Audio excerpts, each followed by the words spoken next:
নমস্কাৰ মোৰ প্ৰিয় বন্ধু বান্ধৱীসকল মানিয়া কুকিং এণ্ড ইটিং চেনেললৈ সকলোকে স্বাগতম জনাইছো আৰু লৈ আহিছো আজি এটা নতুন ধৰণৰ ৰেচিপি যাৰ নাম হৈছে নেমুৰ আচাৰ আৰু এই নেমু আচাৰ মই দুই ধৰণে আপোনালোকক বনাই দেখুৱাম তো আহকচোন মই কেনে ধৰণেনো ভিডিওটো বনাও আপোনালোকে শেষলৈকে চাব আৰু এয়া মই কেইটামান নেমু লৈছো এটো এটা কাজি নেমু কিন্তু গোল নেমুৰ সৈতে দেখিবলৈ একে কিন্তু এটো কাজি নেমু এইখিনি মই ভালদৰে ধুই লৈ অকমান সময় ৰ'দত দি ভালদৰে শুকান কৰি লৈছো এইখিনিত কোনো ধৰণৰ পানী নাই এতিয়া এটা চৰিয়া লৈ লৈছো এতিয়া চৰিয়াতে মই নেমুখিনি কাটি লম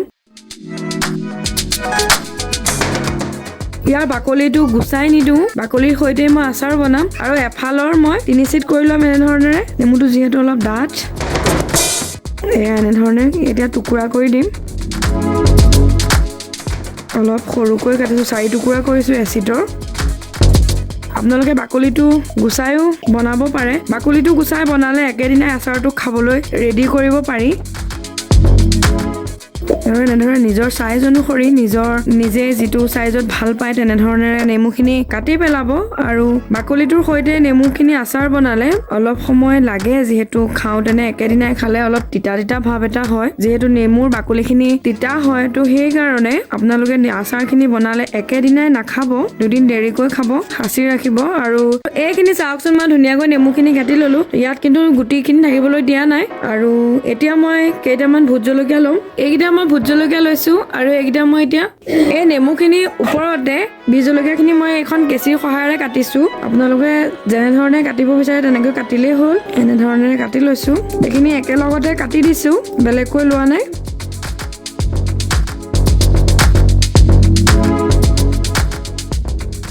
আৰু এয়া চাওকচোন জলকীয়াখিনি মই এনে ধৰণে ইয়াতে কাটি দিলো এতিয়া মই ইয়াতে দি দিম নিমখ মই নেমুখিনি জোখেৰে তাৰমানে দিছো আৰু দি দিম হালধিও মই নেমুখিনি জোখতে দিছো আপোনালোকে নিজৰ যিখিনি নেমু আপোনালোকে আচাৰ বনাবলৈ ল'ব সেইখিনি জোখত দিলেই হ'ল আৰু এইখিনি মই এতিয়া এখন চামুচৰ সহায়েৰে লৰাই ল'ম আৰু মই এইখিনি এতিয়া মিলাই ল'ম ভাল ধৰণেৰে এনে ধৰণে মিলাই লৈছো আৰু নেমুখিনি যিহেতু এতিয়া বাকলিটো অলপ টান হৈ আছে নিমখ সানি দিছো সেয়েহে অলপ কোমল হৈ যাব আৰু নেমু বহুত বেছি ৰস আছে নেমুখিনি ৰসখিনি তললৈ গুচি গৈছে এতিয়া ভালদৰে এইখিনি মিক্স কৰি ল'ম আৰু এইখিনি চাওক মিক্স হৈ গ'ল আৰু আপোনালোকে এইখিনি এতিয়া এনে ধৰণেৰে আচাৰ বনাই পেলাব পাৰে এনেকে আজি মই এইখিনি আচাৰ নবনাও এইখিনি মই এতিয়া গোটেই ৰাতিটোৰ কাৰণে ঢাকি পেলাই ভালকে ৰাখি দিম আৰু সম্পূৰ্ণ ৰাতিটো ভিগাই থোৱাৰ পিছত এয়া চাওকচোন পুৰা পানী হৈ গৈছে আৰু ইয়াৰে মই অকণমান ৰ'দত দিছিলো এয়া চাওক অকণমান ইয়াৰ পৰা ৰ'দত দিছিলো আৰু এইখিনি এনে ধৰণে ৰাখিছো যিহেতু মই আপোনালোকক দুই ধৰণেৰে বনাই দেখুৱাম সেয়ে এইখিনি মই বেছিকৈ লোৱা নাই অকণমান এইখন মই অকণমান ৰ'দত দি ল'লো প্ৰায় 3 ঘণ্টামান ৰ'দত দিলোঁ আৰু এইখিনি হৈছে পুৰা ৰাতিটো সম্পূৰ্ণ ৰাতিটো তিয়াই থোৱাৰ পিছত এতিয়া ৰাতিপুৱা 10টা বাজিছে এতিয়া এইখিনি এনে ধৰণে হৈছে এতিয়া মই আপোনালোকক এইখিনিকে ফাৰ্ষ্টতে বনাই দেখুৱাইছো এইখিনি আচাৰৰ বাবে মছলা লৈছো এয়া 1 চামুচ জিৰা 1 চামুচ ধনিয়া গুটি এয়া হৈছে গোটা জিৰা গোটা ধনিয়া আৰু এয়া হৈছে আমি যিটো পাঁচফোৰণ বুলি কওঁ সেইখিনি ইয়াত মেথি গুটি বহুত ধৰণৰ মছলা আছে আৰু এয়া হৈছে 2 চামুচ বগা সৰিয়হ এয়া হৈছে চফ 1 চামুচ আৰু এয়া হৈছে কালজিৰা আৰু এইখিনি এতিয়া মই এখন কেৰাহীত গৰম কৰি এটা পাউডাৰ বনাই ল'ম আৰু এতিয়া মই এখন কেৰাহী গৰম কৰি লৈছো আৰু ইয়াতে মই এতিয়া দি দিম সম্পূৰ্ণ মছলাখিনি একেলগতে গোটেইখিনি এনে ধৰণে মিক্স কৰি দি দিছো আৰু 2 মিনিটৰ কাৰণে এইখিনি অকণমান গৰম হ'বলৈ দিম গেছটো ল' কৰি ৰাখিছো ইয়াৰ যিটো সেমেকা ভাৱ সেইটো অতৰালৈকে ফ্ৰাই কৰি ল'ম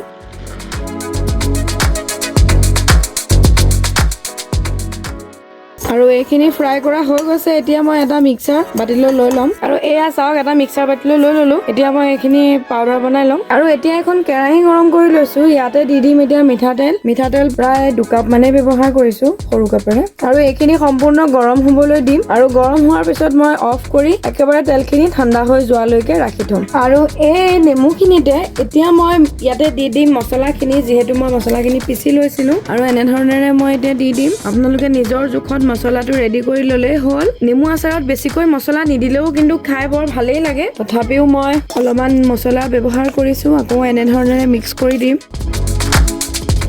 আৰু মিঠাতেলখিনি একেবাৰে ঠাণ্ডা হৈ যোৱা নাই অলপ গৰম হৈ আছে এনে ধৰণে দিছো আপোনালোকে মিঠাতেলখিনি একেবাৰে ঠাণ্ডা কৰিও দিব পাৰে, কিন্তু বৰ বেছিকৈ ঠাণ্ডা কৰি দিলেও নেমুটো কোমল হওঁতে অলপ সময় লয়, সেয়েহে মই অকণমান গৰম কৰি তেলখিনি ব্যৱহাৰ কৰিছো।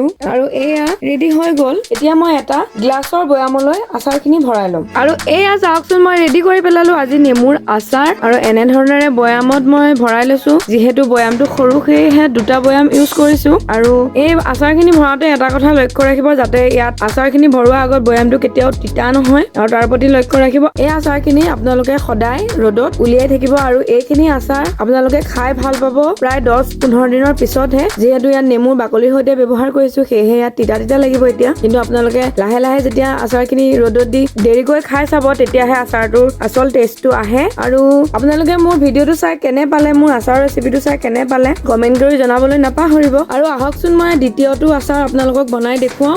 এই নেমুখিনি যে মই যিখিনি শুকুৱাই লৈছিলো ৰ'দত, আৰু এইখিনি ৰ'দত মই সম্পূৰ্ণ শুকুৱাই নাছিলো, আৰু নেমুখিনি মই অকনমান লেৰেলা ভাৱ এটা আহিবলৈহে আচলতে দিছিলো। আৰু ইয়াত নিমখ অলৰেডি সনা আছিলে, তো এইখিনি এতিয়া মই 4-5 ঘণ্টাৰ কাৰণে ৰ'দত দিছিলো। আপোনালোকে যদি বিচাৰে সম্পূৰ্ণ দিনটো ৰ'দত দিব পাৰে, কিন্তু বেছিকৈ ৰ'দত দিলে আকৌ এই নেমুখিনি লিকটীয়া হ'ব, সেয়েহে মই আধাকৈ ৰ'দত দিছো। এখন কেৰাহীত এতিয়া মই তেল গৰম কৰি লৈছো। ইয়াতে দি দিম এতিয়া মেথি গুটি 5 ফুৰণ কেইটামান, আৰু হালধি নিমখ। যিহেতু নেমুখিনি সনা আছিলে, সেয়েহে এনেধৰণেৰে নেমুখিনি এতিয়া দি দিছো। আৰু অকণমান লৰাই ল'ম। গেছটো হাই কৰি লোৱা নাই, অকণমান ল' কৰিয়ে লৈছো। আৰু মছলাৰ পৰা ব্যৱহাৰ কৰিম এতিয়া মই জিৰা ধনিয়া পাউডাৰ, পিচি লোৱা আছিলে, 1.5 চামুচ ব্যৱহাৰ কৰিছো। আৰু দিছো অকণমান বগা সৰিয়হৰ গুড়ি। যিহেতু বগা সৰিয়হখিনি মই গুড়ি কৰি ৰাখিছিলো, আকৌ মই অকণমান লৰাই দিম।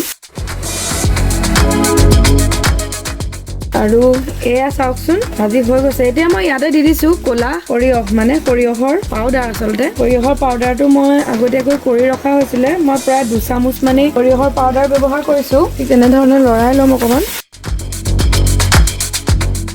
আৰু অকণমান দি দিম নিমখ। যিহেতু মই নিমখ সৰহকৈ ব্যৱহাৰ কৰি ৰাখিছিলো, প্ৰথমতেই নেমুখিনি কটাৰ পিছতে সানি ৰাখিছিলো, সেয়ে মই বেছিকৈ ইয়াত নিমখ দিয়া নাই, অকণমান দিছো। আৰু এয়া ৰেডি হৈ গ'ল। এতিয়া মই গেছটো অফ কৰি দিম। আৰু ইয়াত মই একেবাৰে কম মছলা ব্যৱহাৰ কৰিছো। আপোনালোকে যদি বিচাৰে বেলেগ ধৰণৰ মছলা ব্যৱহাৰ কৰিব পাৰে। আৰু এয়া চাওকচোন, ৰেডি হৈ গ'ল নেমুৰ আচাৰ। আৰু আপোনালোকে ভিডিঅ'টো শেষলৈকে চাব, আৰু 2 ভাগ আচাৰ ঘৰতে বনাই চাবচোন। নেমু আচাৰটো লগতে খালে অলপ তিতা হ'বই, কাৰণ ইয়াৰ বাকলিটো দিয়া হৈছে। আপোনালোকে যদি বাকলিটো গুচাই বনাই, তেতিয়া কিন্তু লগতে খাব পৰা হয়। কিন্তু বাকলিটো যেতিয়া অলপ বেছি দিন নিমখত ডুব খাই থাকিব বা মছলাত ডুব খাই থাকিব, তেতিয়া তাৰ তিতাটো একেবাৰে নাইকিয়া হৈ যায়। আৰু মোৰ ভিডিঅ'টো চাই কেনে পালে আপোনালোকে শেষত কমেন্ট কৰি জনাবলৈ নাপাহৰিব। যদি মোৰ চেনেলটো ছাবস্ক্ৰাইব কৰা নাই, তেওঁলোকে মোৰ চেনেলটো ছাবস্ক্ৰাইব কৰি দিব বুলিও আশা ৰাখিলো। ধন্যবাদ।